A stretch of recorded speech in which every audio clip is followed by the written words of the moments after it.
We're less than 6 months away from the release of Elden Ring, one of the most anticipated games on the horizon, and thanks to a closed-door preview by From Software, we're closer than ever to fully realizing the potential of the game. Hey there friends, it's Codiak here, one half of the team behind Legacy Gaming, and today, we're diving into a ton of new information about Elden Ring.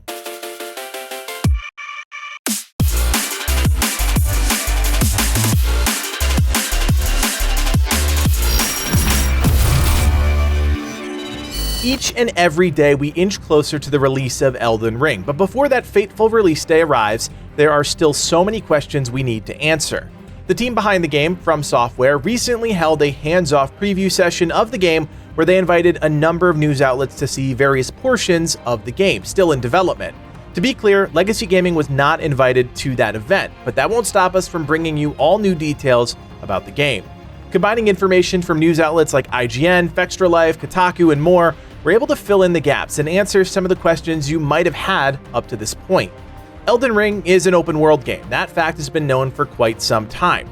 But up until now, it wasn't clear just how much freedom players were going to have as they traveled across the lands between.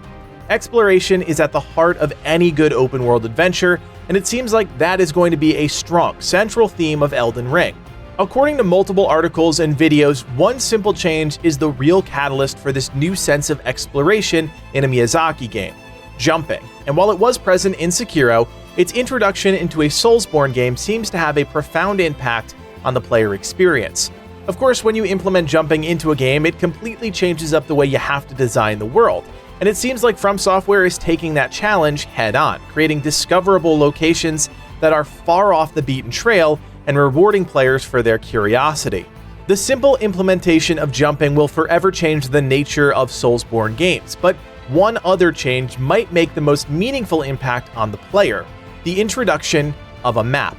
For the first time ever, players will have access to a sprawling map that will act as a guide on their adventures. At the start, this map will not be complete, and players will need to collect map fragments to expand the visible world. But even still, this is a monumental change. The FromSoft team isn't stopping there either. Players will be able to place up to 100 unique markers on the map to help identify anything from dungeon entrances to plants and animals. According to reports, the map is heavily illustrated, so if you're expecting a polished modern interface with all the bells and whistles, I temper my expectations just a bit. It may sound silly, but having a map is actually a huge game changer for a lot of people and may actually open the door to Elden Ring to a new subset of players that like a more guided open-world experience. This is a big change, no doubt, but there are still some things we don't know, like if dungeons and legacy dungeons will have map layouts. In case you need a little refresher, there is a difference between those two types of dungeons. Dungeons are simply small encounter areas where you'll deal with traps, enemies, and a mini-boss to claim some reward, while on the other hand, legacy dungeons are quite the set piece in Elden Ring, representing 6 sprawling areas, one in each zone, that players will have to navigate in order to progress in the main story. We talked about exploration a bit already, and the freedom to go where you want, but choice also plays a defining role in the Elden Ring experience. In the preview, FromSoft showed how players can approach one of these legacy dungeons, Stormveil Castle, in one of two ways: by going through the main gate, fighting your way through tons of enemies, or by taking a side passage that was less guarded but more precarious when it comes to the maneuvering aspect. It's clear that players, more so than ever before, decide where to go and what to do, and while that is in the spirit of the previous FromSoft games, it's definitely a step in a new direction. Getting back to that open world, let's talk about a few more new details surrounding that aspect of the game, starting with the mount, the Spirit Steed. For starters, you can summon your mount anywhere, as long as you're not in a dungeon. You have the ability to jump, double jump, and use those launch pads we saw in the initial trailer. Multiple accounts suggest that moving around while mounted will feel more like an action game than a traditional Souls game, and you'll have that finite control that you'd expect, such as being able to turn your mount on a dime. Mounts are also not available during multiplayer, and for those of you that are curious, we did learn quite a bit about those systems as well. Multiplayer is part of the Elden Ring experience, but it's something the FromSoft team is still actively developing, gathering feedback, and currently tweaking. As it stands, players can form teams of up to 3 by using a similar signs and summon system made familiar in the Dark Souls games. In terms of PvP, well, that's also part of the equation, but this time around, player versus player action can only happen when players are in a group. That means no more random invasions and no more dying to random players, at least not one-on-one.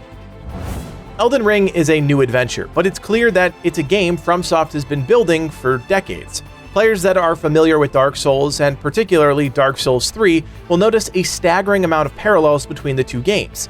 This isn't inherently a bad thing, just an observation made by pretty much everyone that was at the preview. Systems are being plucked liberally from Dark Souls 3, polished and implemented into Elden Ring. Things like character customization, a vast number of armor and weapons, even spells and skills, many of which players experienced in previous FromSoft games. It's a collaboration of ideas, cherry-picked from the very best of the company's history. There are, of course, still plenty more new things to talk about, and the one that's got me most excited is stealth. Although implemented into Sekiro, we've yet to see a true stealth system in a Soulsborne game. And while it's being described as simple, functional stealth is better than no stealth at all. Players will have access to binoculars to help them chart out paths, and sleep arrows also tie into the stealth gameplay. According to multiple sources, these will allow players to sneak attack or completely bypass enemies, big and small. Additionally, a new stance system is being implemented that acts as sort of a hidden feature when fighting enemies. As you attack and weaken them, a bar is filling up, invisible to the player. Once that bar fills, the enemy becomes exposed, opening them up for a devastating attack by the player. This should break up the monotony of dodge roll attack by introducing something that messes with the pace of the moment-to-moment combat. FromSoft is also pulling a page from the traditional open-world playbook by introducing crafting. Players will be able to scavenge the land, hunt animals, and use those base materials to craft various items like potions and arrowheads. The devs did want to point out that items will still largely be purchasable at vendors, but crafting adds a new dynamic into the game. I want to circle back and talk about exploration one final time. Truth be told, it's the central pillar through which the rest of Elden Ring is being built. We still have some things to talk about in that regard. One concern we've seen bubble up in the comments of our other Elden Ring videos was the worry that a Dark Souls-style open-world game would be largely barren. During this preview, FromSoft showed off a number of random encounters that helped prove otherwise. One instance involved a campfire, some unsuspecting NPCs, and a massive dragon that swooped down to kill them and engage the player. Other examples include escort caravans that players can choose to ignore or attack, and a classic case of risk versus reward. These types of experiences are said to be scattered throughout the lands between and act as an appetizer for the main course, those legacy dungeons we talked about earlier. But if you're anything like me, you're still worried about the scale and scope of a Soul-style open world. One thing we learned through the preview was that a fast travel system would be coming to the game. During their adventures, players will find field bosses that they can kill, revealing a Site of Lost Grace. These act as waypoints within the game, and players will be able to fast travel to them from nearly anywhere. Retry points, that's a working title, also ensure that around areas that are particularly challenging, players won't be forced to spend 30 minutes running back to collect their runes, the Souls-like currency in the game. These are smart changes and needed for the open-world platform Elden Ring is being designed around. Long story short, the world shouldn't, and I want to stress that word, get in the way of your experience with the game.